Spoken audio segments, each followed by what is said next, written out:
Les services marocains se sont toujours mal comportés en France. Glisse à Marianne un pan du renseignement qui rappelle l'affaire Ben Barka. Voilà ce que rapporte le journal français. Encore une bêtise signée Marianne. Pourquoi? D'abord, quel amateurisme que le journal français prenne en exemple un mauvais exemple, qui est celui des renseignements français, impliqués jusqu'au cou dans l'enlèvement de Ben Barka. Et cette bêtise serait d'autant plus grande si l'on croirait que c'est bel et bien un pan du renseignement français, donc une sommité du renseignement, qui aurait eu le culot, passez-moi cette expression, de rappeler à Marianne la triste affaire de Ben Barka. Alors qu'avec un peu de mémoire, avec un peu d'intelligence, cet agent du renseignement s'en serait royalement passé. Mais pourquoi? D'abord, tout le monde sait que Ben Barka fut enlevé sur le sol français par des policiers français, Souchon et Voitot, Souchon, inspecteur chargé du trafic des stupéfiants, qui lui-même conduisait la Peugeot 403, voiture française, utilisée pour l'enlèvement de Ben Barka, mais Souchon est également le chef de Lopez, ce chef d'escale d'Orly, également agent du SDEG, les services de contre-espionnage, donc de renseignement, devenu la DGSE aujourd'hui. Oui, mais que fait un agent du SDEG dans une brigade de stupes? C'est simple. Pompidou à l'époque, Premier ministre, qui chapeaute le service, vu l'augmentation du trafic de drogue, voulut qu'un agent des renseignements y fasse partie. Et ce fut ce fameux Lopez. Lopez qui fut présent lors de l'enlèvement de Ben Barka, à droite du chauffeur policier Souchon. Lopez qui aurait même envoyé un message au chef de service de l'ASDEC, le colonel Roy-Finville, qui l'avertit que Ben Barka se trouve bel et bien à la maison du truand Georges Bouche-Sèche, à Fontenay-le-Vicomte, où il serait tué, ceci après son enlèvement. Bouche-Sèche qui aurait lui-même, selon l'écrivain et historien Daniel Guérin, tué Ben Barka. Rappelons que Daniel Guérin est l'auteur du livre des assassins de Ben Barka. Bouche-Sèche qui aurait de même participé à l'enlèvement du colonel français Argoud en Allemagne, opposant à la libération de l'Algérie française, membre de l'OAS. Donc la France se connaît dans ses affaires, n'est-ce pas? Je peux rajouter le témoignage de De Gaulle lui-même, qui a attesté l'implication de vos services français dans cette affaire, qui n'aurait rien eu, selon le général, que de vulgaire et de subalterne.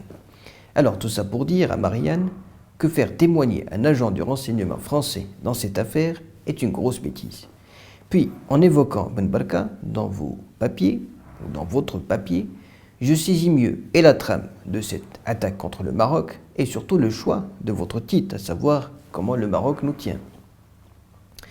J'ai parlé de Gaulle, qui, rappelons-le, devait mener sa campagne présidentielle pour réélection cette année 65, année de l'enlèvement de Ben Barka, et sûrement cette faille des renseignements français, d'autant plus placée sous l'aile de son Premier ministre Pompidou, allait lui porter préjudice, n'est-ce pas?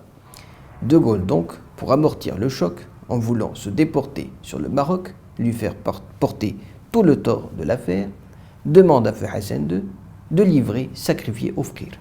Oufkir qui y aurait, selon lui, était le commanditaire de cette affaire et le tueur de Ben Barka. De Gaulle qui, les élections l'obligent, avait oublié, ou avait fait exprès d'oublier que le Maroc était d'abord et avant tout un pays souverain, et que Hassan II, à qui il s'adressait, était le dépositaire de cette souveraineté. De deux, que la convention judiciaire existant alors entre la France et le Maroc ne permettait pas l'extradition et que chaque ressortissant se devait être jugé sur son sol. Après le refus de Hassan II, donc, dont le comportement de Gaulle avait fait, selon son expression, rebiffer et fermer le volet, De Gaulle avait dit cette phrase, « Oufkir le tenait ». Et c'est sûrement cette phrase qui a inspiré le titre de Marianne. Pourquoi alors De Gaulle n'avait pas commencé par donner l'exemple en condamnant d'abord son Premier ministre à lui, Pompidou, responsable de l'ASDEC, pourtant de l'IMI qui était en compagnie du général Oufkir et qui a donc à coup sûr assisté aux faits supposés, s'était rendu au tribunal français à la demande même du tribunal pour laver et l'honneur de son roi et celui du général Oufkir. Et Dlimi fut acquitté par le tribunal. La question qui se pose, si tel était le cas, Dlimi aurait été condamné au moins pour non-assistance à personne en danger, constitution de bande de malfaiteurs ou à coup sûr complicité pour meurtre.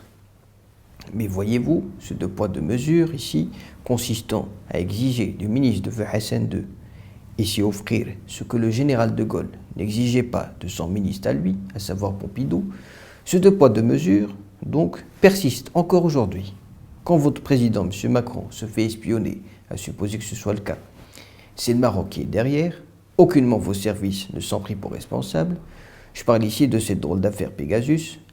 Quand il y a intrusion ou ingérence supposée dans le Parlement européen avec la France comme marionnettiste, c'est le Maroc, et la France serait encore une fois victime. Par contre, rappelez-vous que c'est grâce au Maroc et ses services de renseignement que vous avez pu arrêter l'auteur des attentats du 13 novembre à Paris. Je dis ça car votre pont de renseignement nous dit que les services marocains n'auraient aucune pudeur en France. Il nous parle d'un supposé espion marocain qui aurait, en 2016, corrompu un agent de la police française aux frontières pour se procurer des fiches S de personnes radicalisées. D'abord, j'ai envie de rire. Ne pouvez-vous pas, avec un peu d'intelligence et moins de mauvaise foi, vous poser cette question que je me suis moi-même posée? En quoi des fiches de personnes radicalisées en France peuvent servir à ce supposé espion marocain, si ce n'est, peut-être, pour vous aider encore une fois, vous, cette France ingrate, dans la prévention, dans la lutte contre les actes terroristes, en procédant à des arrestations d'individus, soit avant leur passage à l'acte, soit une fois que ce malheureux acte soit commis, à l'instar de cet auteur dit Abaoud, auteur des attentats de Paris. N'y voyez-vous, ne serait-ce qu'un peut-être,